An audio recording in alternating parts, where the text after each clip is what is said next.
Iglesias, bienvenido, ¿cómo estás? ¿Cómo estás, José? ¿Bien? Bueno, te recibimos con Máximo Kirchner. Ah, no es una buena idea. Una recepción, una Pero bienvenida. ¿cómo puede decir estas cosas? Digo, a ver, la deuda, si vos no tenés crédito, ningún país puede pagar toda la deuda de un saque. Cuando dicen teníamos que pagar, no sé, 20.000 millones de dólares, que yo, si Estados Unidos mañana tiene que pagar toda su deuda, no puede Estados Unidos. Nosotros, el día antes de las PASO, en que los argentinos decidieron, paso 2019, que nos iban a gobernar estos señores, el riesgo país, que es la medida en que un país puede pagar la deuda, era 8,71. Eso quiere decir más o menos que Argentina tenía que financiarse al 9%. Y era ya un país que tenía riesgo de ser gobernado por el kirchnerismo, ¿no?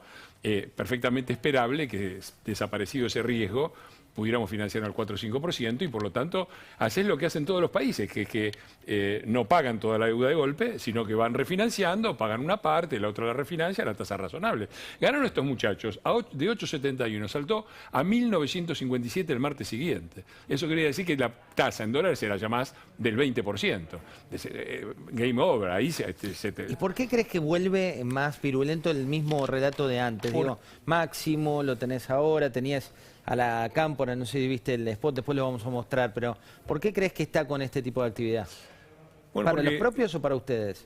A mí me intriga, porque la sensación que tengo es que ellos tienen una sensación de derrota muy profunda y todo lo que han hecho un doble juego. Uno político y uno discursivo. En el discursivo lo que están haciendo para mí es consolidar el voto duro. Yo creo que es la peor elección del peronismo unificado desde 1946, el famoso piso histórico del peronismo, que no puede bajar al 40%, está en el 30%, muchos dicen que bajando, hay que verlo, pero ellos han decidido en el discurso endurecer y tratar de mantener ese 30% que es kirchnerista o muy fuertemente peronista y no salir a buscar los votos más moderados. Sino, por el otro lado han hecho una cosa más política, que es darle el control del gobierno nacional a los gobernadores de las provincias y el control del gobierno de la provincia de Buenos Aires a los intendentes. ¿Eso por qué? Yo creo porque han percibido que ni los gobernadores ni los intendentes jugaron fuertemente a favor y los quieren comprometer en la campaña con todo lo que eso significa, ¿no? ¿Y ahora no cambió? Digo, ¿ves las fotos? ¿Decís que puede haber fraude? A ver, si vos elegís como tus dos grandes figuras de recambio a dos piantavotos como Aníbal y Mansur, alguna utilidad le tenés que sacar, ¿no? Son especializados en eso, no lo digo yo. Lo dice, por ejemplo, de Aníbal, lo dice Domínguez, que también es ministro ahora, cuando perdió la interna en el 2015, acusó a Aníbal Fernández de fraude. Se lo dicen ellos, ¿eh? Fernando, le voy a sumar a Pablo Fernández Blanco con una pregunta para vos. Pablo. Fernando, si tuvieras que arriesgar un resultado, ¿vos considerás que van a extender la cantidad de votos que sacaron en la última elección o va a ser igual o se va a achicar? Yo creo que va a depender muchísimo de cómo lo tomemos. Creo que no hay ningún motivo para estar confiados. El gobierno está volcando un montón de platita, lavarropas, heladeras, lo que sea. Y además están haciendo, sobre todo en la provincia, una cosa de ir casa por casa a los que no votaron, a decirle vos por qué no votaste, mirá que tenés esto, mirá que controlamos, sabemos a quién votás. Es una cosa muy pesada ¿Pero crees que ese miedo puede...? Y yo no lo sé, no lo sé. Digo que no hay que confiarse, tenemos que tratar de consolidar un clima de esperanza que creo que se manifestó el 12 de septiembre. Es decir, nosotros estábamos en un país donde lo que había era una situación de miseria y densos nubarrones. Y se abrió un rayito de sol, como una película que me gusta mucho, Milagro en Milán, ¿no? O sea, un rayito de sol y todos nos pusimos ahí adentro a calentarnos un poco. No hay que confiarse, hay que tratar de convencer, hay que tratar de fiscalizar, hay que tratar de participar. Es muy importante la participación, hay que tratar de acompañar a las personas mayores los adultos mayores que tienen dificultades para ir a votar, para que puedan ejercer su derecho. No hay que dormirse. Quiero mostrarte el spot de la Cámpora, ese spot, no sé si lo viste, el que están cantando, que están arengando, que está Cristina Fernández de Kirchner como la enviada, fíjate.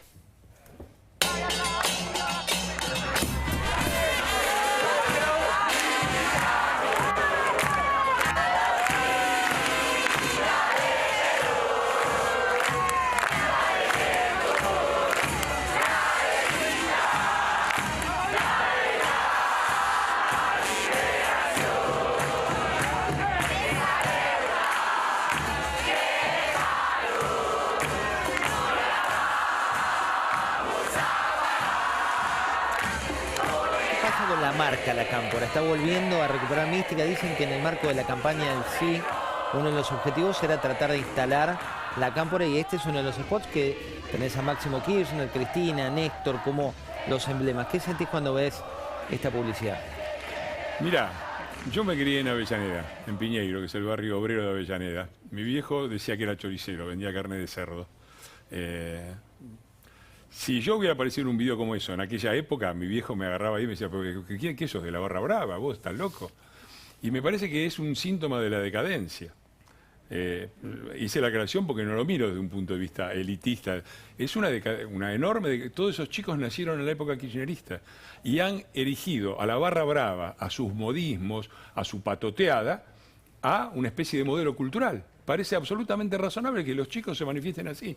Y eso me parece que tiene un nivel de degradación muy grande. Y no es casual, porque el kirchnerismo es la barra brava del país. Son los que dicen que bancan los trapos, son los que dicen que son los que más quieren al club. Cuando rascas un poquitito son unos violentos, son unos tipos peligrosos y son los que están prendidos en todos los negocios, desde los trapitos a la falopa en la cancha a los pases de los jugadores. Por detrás de la declaración barra bravesca del amor al país y bancamos los trapos, lo que hay son todos negocios. Y eso es lo que se ve también en la cultura que expresan. ¿Crees que esta cultura que estamos viendo ahí, de La Cámpora, con el albertismo, consideras que existe el albertismo? No, no existe. Yo me preguntaría más bien si existe Alberto. Pero, Es el presidente. pero ¿quién podía esperarse otra cosa, José? Alberto fue siempre un operador del poder ajeno, nunca fue otra cosa. Operó primero para Menem, era superintendente de seguros, después operó para Duhalde, después operó para Néstor, después operó para Cristina hasta que lo echaron, se quedó ahí diciendo barbaridades de Cristina, que era corrupta, que era cómplice del pacto con Irán, que él no sabía de la corrupción, después volvió con Cristina. Una semana después de decir que no quería ver un títere en la Casa Rosada, lo pusieron de títere y aceptó. Entonces, ¿qué se puede esperar de un individuo como Alberto? Digo, ¿cómo puede pensar la sociedad argentina? Yo creo que esto merece una reflexión profunda de los argentinos, porque llegó al 48%, un tipo que ya se sabía quién era. En plena campaña electoral apareció un video de él golpeando a una persona borracha, tirándola al piso y pateándola en el piso y declarando después ante el juez que había sido la víctima de una agresión. Digo, eso pasa, no te digo en Suecia, pasa en Uruguay, en Chile, y no se termina una carrera presidencial, se termina una carrera política ahí. Acá no importa votar así. Después nos asombramos del vacunatorio VIP, de que se robaron las vacunas, de que rechazaron las vacunas para hacer negocios con los amigos, de la fiesta que armaron del cumpleaños de Fabiola mientras nos encerraban a todos. Eso no es casual, es una consecuencia de cómo votó el 48% de los argentinos. Fernando, te voy a compartir a Sergio Massa, hablando sobre la oposición. Pero, digo, es una semana muy intensa. Vamos a ver qué es lo que decía. Efectivamente, en el medio de un proceso electoral, obviamente que la oposición puede plantear sus resquemores, sus dudas, o ponerse refractaria, porque trabaja más pensando en cuidar sus votos que en la cuestión institucional del día después de la elección. En un ratito ya comenzamos con la mesa. Recuerden que vamos hasta las 23:30 hoy, que tenemos grandes invitados. En instantes te cuento también quiénes se suman a nuestra mesa de debate política, económica. Pero ahí lo veías a Massa hablando de la oposición y demás. ¿Cuál es tu punto de vista respecto a lo que dijo?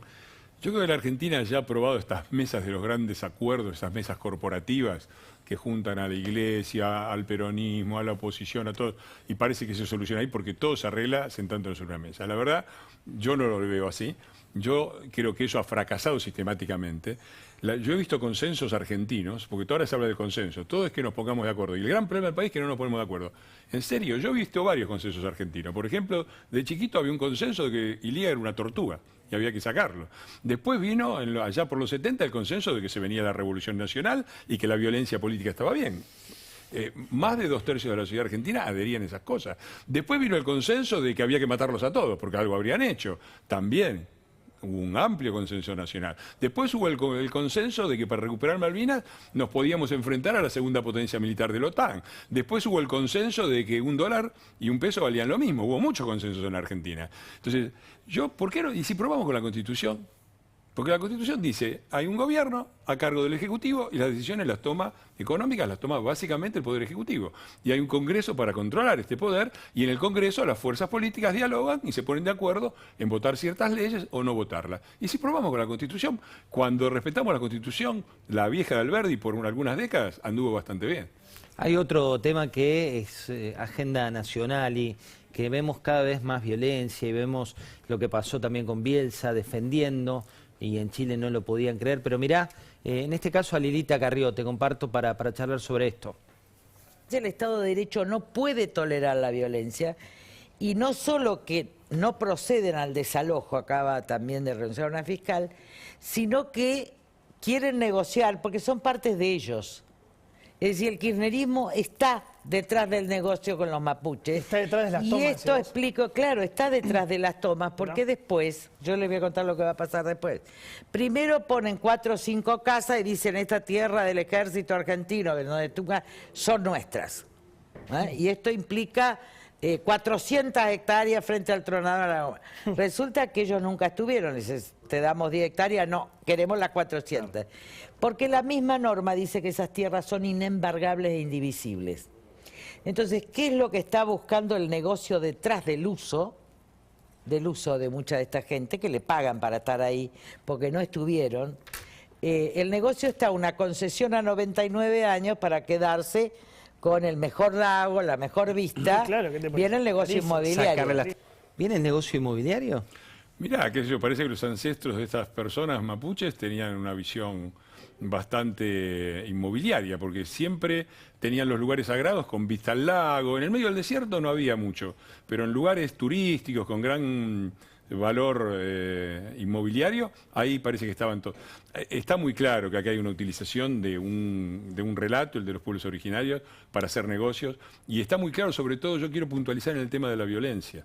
Estuvimos en Chubut, fuimos con el bloque esta semana, charlando con la gente de allá, y habíamos estado ya antes, cuando fue la toma de los Mascardi, con varios. Estuvo Patricia Bullrich, Waldo Wolf, Tito Stefani, varios diputados de ahí. Nos agredió en el hotel el hermano de Maldonado, Sergio Maldonado. Nos vino a agredir, nos escupieron, bueno, todo un escándalo.